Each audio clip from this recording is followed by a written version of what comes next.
It is about New Zealand playing its part as a good global citizen. We're a trading nation that needs to have good relationships with our trading partners, and they need to see that we're pulling our weight around the world on the refugee situation. We have the capacity to take 1,500 refugees annually, so I think it's simply a demonstration of New Zealand continuing its role as a good global citizen. Well, we have two things in our favour in New Zealand. One is that we are surrounded by sea, so people don't just show up at our borders. They come through a very lengthy vetting process before they get to New Zealand as refugees. We take refugees through the UN system. They don't just show up at our doorstep, and that UN system is very, very thorough in ensuring that people are genuine refugees with genuine need. Well, we're talking about increasing our refugee quota by 500 at the same time as we're talking about reducing overall migration by 20 to 30,000.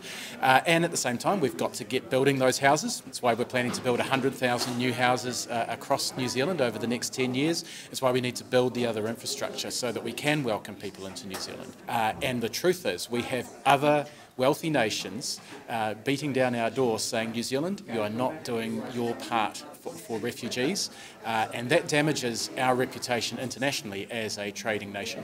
We can take care of our own people and we can play our part as a good global citizen. Labour represents good opportunities for people living in New Zealand, and Labour represents a New Zealand which is tolerant, which is forward-thinking, and which plays its part on the global stage, not just on the national stage. I can imagine why people who have migrated here under the sort of economic migration settings might feel that way, but the thing is, we've got two different forms of immigration. One is economic migration, which is about New Zealand's need and people coming here with the skills and the experience we need to grow our economy.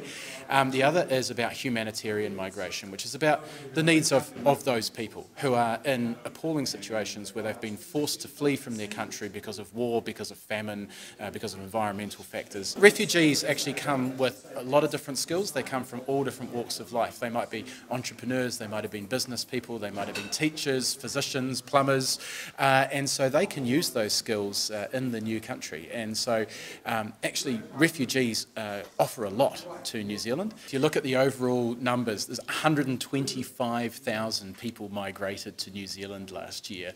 We're talking about an extra 500 refugees. The numbers are completely different. We will continue to welcome people from around the world who can offer their skills and their experience to New Zealand, and we're also going to welcome a very, very small number of people who need us.